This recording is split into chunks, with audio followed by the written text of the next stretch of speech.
बोलो बोलो बाबा बैद्यनाथ की।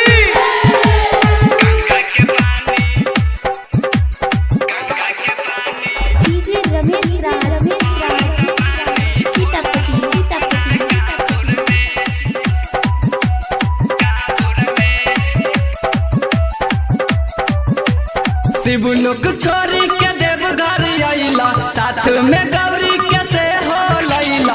शिव लोक छोरी के देव घर आइला, साथ में गौरी के से हो लैला। ए हो भोला जी यही सावन में देव घर हमहू आइब हो, आइब हो, आइब हो।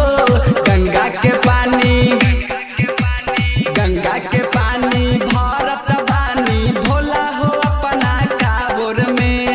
गंगा के पानी, गंगा के पानी भरत बानी, भोला हो अपना काबोर में। गंगा के पानी भरत बानी, भोला हो अपना काबोर में।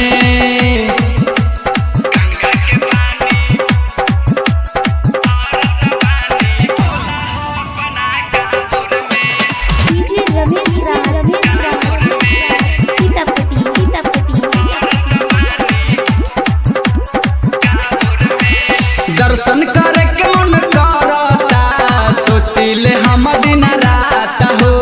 कहिया ले होई दर्शन ये भोला, देखी के मन बड़ा करता।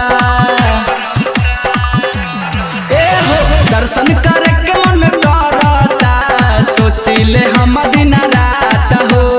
कहिया ले होई दर्शन ये भोला, देखी के मन बड़ा करता। सोच सोच रखले बानी, जाइब हम जरूर हो, जरूर हो, जरूर हो। गंगा के पानी, गंगा के पानी भरत बानी, भोला हो अपना काबोर में। गंगा के पानी, गंगा के पानी भरत बानी, अज हो अपना काबोर में।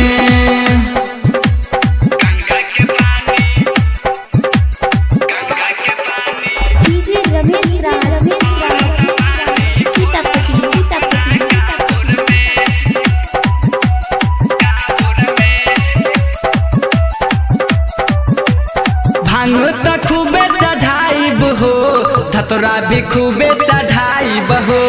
भिंगी चरणवा पानी से, जलवा हम खूबे चढ़ाइब हो।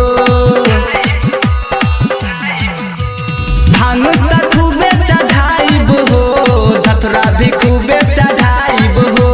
भिंगी चरणवा पानी से, जलवा हम खूबे चढ़ाइब हो। जई हन